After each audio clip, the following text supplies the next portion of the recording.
อ๋อสิบเย็นสบายที่จะพี่น้องเป็นรูปเป็นร่างเลย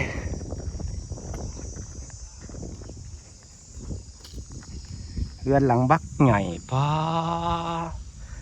หนาเฮือนนี่ความใหญ่นี่ซ้ำหนาเฮือนสวรรค์ไปดิซ้ำกันหนาเฮือนเบาหมีนะแต่ละมันแนมเข้ามามันจะคือมันอันนี้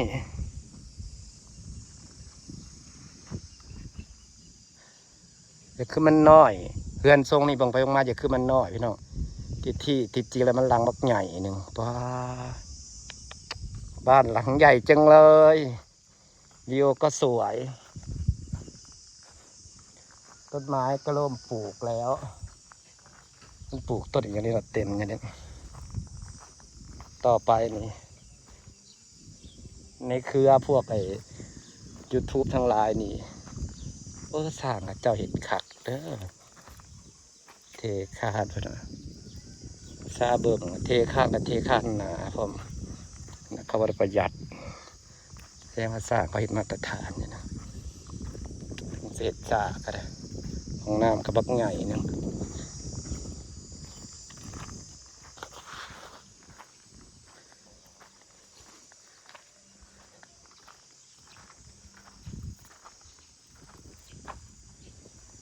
พี่ห้องน้ำกับบักใหญ่เลย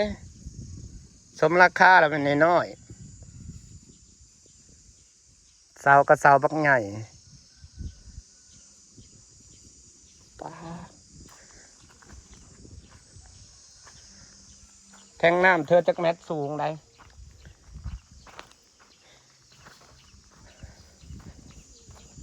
กระไดเขาก็เห็นหายเรียบร้อยตีเขาเห็ดขักกระดอกเกลืออาหารเขาดีให้เกลืออาหารเขาดีให้อาหารเขาดีพอดีงามเขาเห็ดให้ขักเนาะสมราคาขักเขาเห็ดซ่ากับจริงจะซ่าเนี่ยเจ้าเขาเห็ดขักเลยซ่านเขาเทคานเฮือนตัวนะคานนุ่งคานหนาเขาก็เทเป็นคานใหญ่ไปเลยเฮือนนั้นบอดี้น้อยอย่างดีใหญ่สังเฮือนเรามีเพื่อนๆเฮ้ยนี่ก็เย็นแล้วทั่วเย็นก็อยู่เฮือนลอยอีกเนาะไปพูดนะฮ้อนบูบก็ย่างเขามาแล้วล่มโลกมาฮ้อนว่าเย็นว่าบล้นขณะเย็นอยู่พูดนั้นอายอากาศฮ้อนว่าอย่างในห่มม่วงเราจะได้ห่มม่วงได้นี่เพื่อเอาไว้ผัดเย็นอันนี้นี่เย็นได้อยู่ซื้อผ้าแสลงมาใส่เนาะพ่อนั่งได้เดี๋ยวนี้นะจะเซียวมีตูบพี่น้องดอกไม้กำลังง่ายพี่น้องถึงว่าเอาไม้เฮ้ยสีหน้ามันคือขุนเฮ้ยปลาเป็นบ่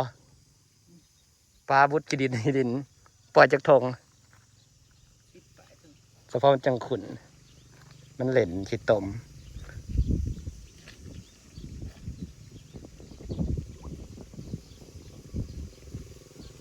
ปลายังไงเฮ้ยปลาตะเพียนปลานิลปลานวลจันทร์ผมมีแต่ปลาเค็งมือไปซื้อนะปลาเค็งเบิ้ลพอแล้วปลาเค็งแห่งกระน้ำขุนปล่อยซ้ำนี่แล้วเลี้ยงพอได้กินไม่ง่ายนี่ก็ถือว่าลายได้10 กว่าถุงเนาะโอกะลาเลยปลา10 กว่าถุงซ้ำคลองใส่ไก่สั่นหนึ่งพอแล้วปลาเค็งบลงกระชังมันอันนี้หมูก็เป็นเหตุให้น้ำขุนปลาเค็ง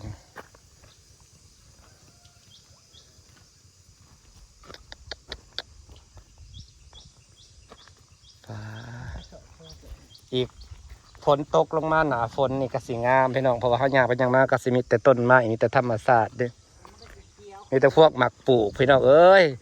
จักหน่อยนี่กะมาเฮือนอมรากับบุอึดแต่วิวธรรมศาสตร์งามเป็นตะเล่นไปบ้านฮะเราไปเจียวฮดมานี่2-3 อาทิตย์บ่อยังลมโดดน้ำฝนนี่ออกไวเนาะโมเมนต์ยามมันบ่จักกระสั้นกับความชื้นยังบ่ถึงเพราะว่าเฮาฮดนี่ตอนเฮาฮดขัดกันได้กันบริสุทธิ์น้ำฝนน้ำฝนมันทั่วถึงเด้เอ้าขนาดไอ้ก้อนไม้ในเฮือนฉันว่ามันคือบ่ออกจักเทื่อกว่าสักก็ฮดน้ำลายอยู่นะที่จริงแล้วความชื้นของดินยังบ่พอบัดนี้พอฮดสะสมแล้วความชื้นของดินมันพอเลยมันออกเริ่มออกเลยเด้หน้าฝนมันตกทั่วถึงมันชื้นทั่วถึงมันเด้เฮ้ยเฮาฮดหลายเลยจริงๆน้ำมันบ่ได้ไหลทั่วถึง อีกประมาณ2 เดือนนี่มีการเปลี่ยนแปลงแน่นอนพี่น้องนี่หรือว่าเข้าสู่หน้าฝนช่วงดำหน้าเนี่ยสิเขียวเบิดนี่ได้บัดนี้โอ้ไปเฮือนไผก็มีแต่วิวบัดนี้วิวซ้ำสิงามเฮือนพอลล่ากับต้นไม้เฮือนอำมาลากับต้นไม้แต่บ้านนางจะสวยมากเลยนะคะเพราะว่าบ้านหลังใหญ่มากโอ้หลังใหญ่แห้งอะไรซ้ำเฮือนบ่มีพุ่นแหละพอมัน ห้องโถงมันน้อยก็เลยคิดว่าความคิดก็จะเฮ็ดห้องโถงออกมาทางแม่มันรวดเลยนี่ แม่น แล้วก็ครัวติดครัวโล่งซะ แต่เห็ดซ้ำนี่ก่อน ไอ้ตัวนี้มันพลาดก่อน อันนี้ก็แมันนิดหน่อยเด่นนี่หา600,000เอาบ่อยู่ดอก อยู่โคงมูลค่าก็ยัง2-3แล้ว หา600,000เอาบ่อยู่ดอกประมาณพุ่นไปแหล้วห้องน้ำก็เห็ดให้มันใหญ่ดีเนาะเดี๋ยวนี้มันก็บ่อึดอัดได้อห้องน้ำใหญ่ใส่ประตูก่อนแล้วก็พอได้เข่าเฮ้ยใส่ประตูแล้วก็ใส่ท่อใส่จังเห็ดให้เขาเห็ดห้องน้ำก่อนพอได้เข่าจะไปแล่นซ้ายแล่นขวา เว้ากันแล้ว เขาพร้อมให้เขาเลย อืม เบื้องเรียบร้อยเขาว่า เราต้องใส่ไง พอเขาต้องได้เขาได้เขา สูงกว่าของกูเลยนะจากแมตรวันนี้ อันนี้เขาจะเทสองสั้นไหน เออ สั้นหนึ่งก็คือมุ้งตัวนี้สั้นบนปลายชุดก็คือไว้ตั้งน้ เออกระมุงของกูแล้วกูกระมุงอยู่นี่กระมุงหลังคาต่างหาก ำเป็นบ่ แต่คันมุงคือของไอ้